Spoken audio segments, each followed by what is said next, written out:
Vibrant music teaching. Proven and practical Tips, strategies, and ideas for music teachers.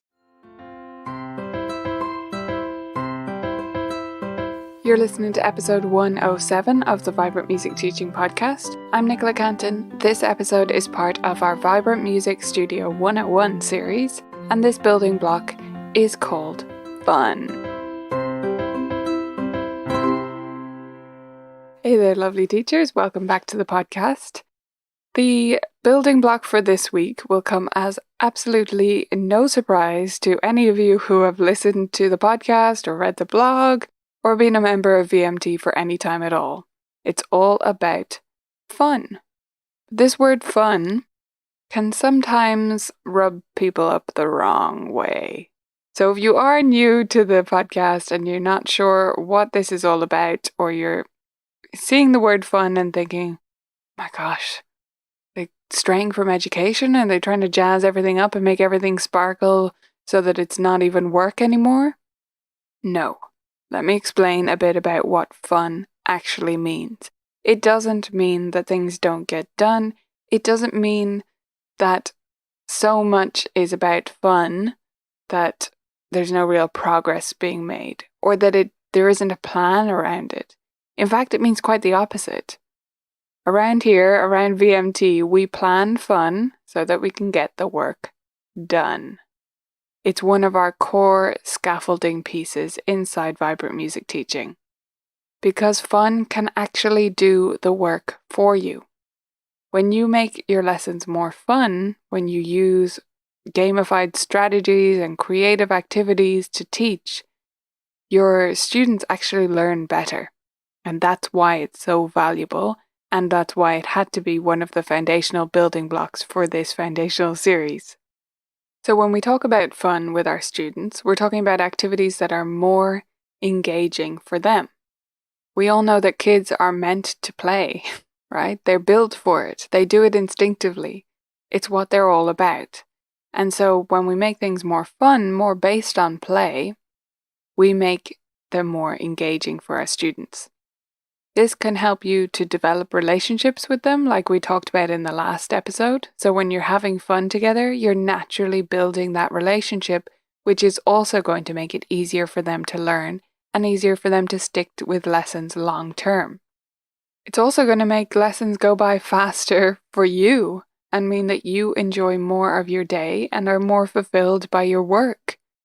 Having students that are engaged in what they're doing all the time, all the way through the lesson, is fantastic as a teacher. Fun can also make the learning more resilient. That means that it lasts longer. Students learn things more thoroughly, and so you don't have to repeat yourself nearly as much. And I think we've all been there, right? We've all had those students where you're sitting there explaining this word for the 50 billionth time, and you're thinking, when is this going to stick?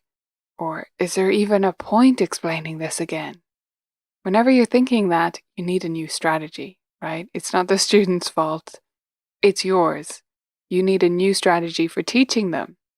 And fun and games and creative activities, they can help you to teach these things better so that your students' learning is more resilient. It lasts over the long term. You don't have to repeat yourself. And ultimately, they make better progress because they actually learn, right? Thoroughly and completely. Not only will learning be more resilient and engaging when we teach our students through fun and games, it will also be more flexible. And this is a huge one for me. Flexible learning means learning that you can apply in different contexts. So, our highly test-based school system that is gradually changing, thank goodness, seems to be moving that way in most parts of the world. But the type of learning that it drilled into students, where they learned, times tables and all of that, all the way up to dates and names and places and all these details that actually they don't need 100% anymore. I'm not saying we shouldn't teach people times tables, so please don't get me wrong there, but they don't need as many facts in this new world as they did before.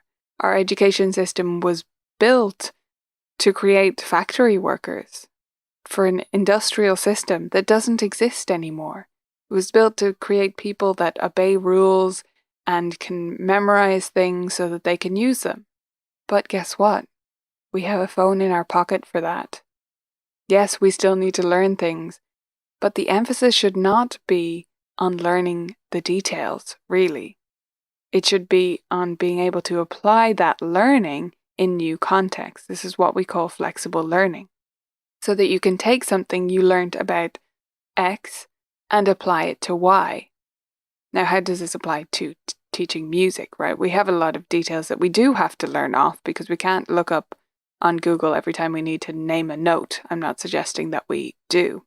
But what we do need to be able to do is take that knowledge that we have, that's bass E, for example, and apply it on the piano, and also apply it when we're writing it ourselves, and also still recognize it when the staff changes and the clef moves, and there's two bass clefs, or any situation where it comes up. And that's just a simple example, right? That's one note. It's not going to be applied in that many different contexts.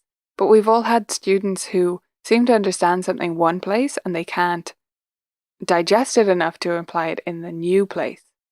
So that learning is not flexible when they're not able to do that. They can't extrapolate that data into a new context. Games make this more likely because you naturally have to puzzle through the situation. You have to figure your way through it. And that strengthens the learning to the point where you can apply it in a new context, with a new game, with a new piece, in a completely different situation, right? That's the most valuable type of learning there is. So, fun, it makes learning more engaging, more resilient, and more flexible. But it needs to be planned. If someone says my studio is a fun studio, that's fantastic to me. But the reason I'm able to keep it that way is not because I have gimmicks and tricks and play games all the time. It's because I have a plan behind what I'm doing. Games, to me, are not a brain break. And if you see them that way at the moment, absolutely no blame attributed from me. That is how I used to see them too. A brain break, oh, they're fun, 5 minutes, and yes, they reinforce some learning, but mostly they were a brain break. They were a way to get away from the serious stuff for a second. But that's not what they are to me now. Using games and creative activities is a core part of my teaching. It's how I teach. It's not one more thing to fit into my lessons. In order to use games in this way, you have to have a plan and a purpose behind them. And that's really where VMT came from. It's become so much more than that now. It has tons of courses and resources for all different aspects of teaching. But it started, at its core, it was a games library. And the reason I built that games library was because I was so irritated by having to hunt down games to teach in this way, to teach concepts through games, having to hunt them down only to discover that they weren't actually quite the right level, they didn't teach the right thing, or they didn't teach it properly, in a pedagogically sound way.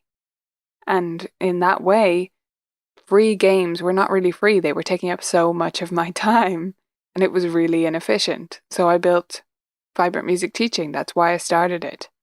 Because I want to use games to both preempt learning and reinforce it.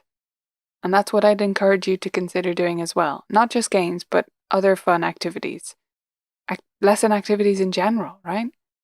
Start thinking about what your students have coming up soon and planning at least one game or creative activity to both preempt and reinforce that, meaning something to do before you get there and something to do after they've already encountered that thing. So I'll give you an example. Let's say a student has an interval of a fifth coming up soon and they haven't done intervals of a fifth. Okay, so before they get there, I would be playing a game like intervals, sprinterval, schminterval. And then after they get there, I could be playing, oh my gosh, there are so many interval games. How about Nimble Neighbors, right? I would be doing a lot more than that actually in this particular case, but that's just an example, and it's a simple way to start. preempt and reinforce for everything that you do. Every new concept. It will revolutionize just so much about the way your students learn and the way you teach and the way you plan your lessons and just everything. It's everything. And you'll have more fun. And that's so, so important. When you are having fun, your students will see it. You'll build better relationships. They'll make better progress. You'll be more fulfilled. And you'll also have a fuller studio because they'll be clamoring to get in on the fun. Parents love this too. They love to see their child learning in a way that feels really enjoyable for them. Because, like it or not, we're an extracurricular activity. We're not part of the core curriculum. We're not in schools, or at least most of us aren't. And so, if we're not fun, we have to keep selling students on that again and again, and we're not going to bring everyone through that. Our studios are not going to be inclusive of all different types of students that we want to reach with music. That's a whole other discussion. I won't get into that now. But I'd love to hear about what you think of this word fun, what it means to you, whether you find the word uncomfortable, because I totally get it if you do. Not all of us will have this instinct, but for those who want to fight against this word fun because we think it means we're not going to be taken seriously, I do get that instinct and I'd love to discuss it with you. Head on over to the Vibrant Music Studio Teachers group on Facebook to chat about fun and everything else we've learned in this foundational series. I'll see you there. Early on in this pandemic, I decided to keep the podcast a pandemic panic-free zone as teachers look for a bit of respite from what's going on in the world right now. And that's going to continue. But if you do need access to resources, we absolutely have them available for you to help you improve your online teaching game, to get you set up, to help you with whatever you need. So if you're not a member, you can sign up using the coupon code ONLINE right now. You can use that for monthly membership, and it will get you 1 week trial to the membership for just $1 so that you can test it out and get access to the resources that you need. Games for online teaching, creative ideas, and tech help as well. If you are a member, all you need to do is jump over to the library or into our community forums and we'll be able to help you there. See you on the inside.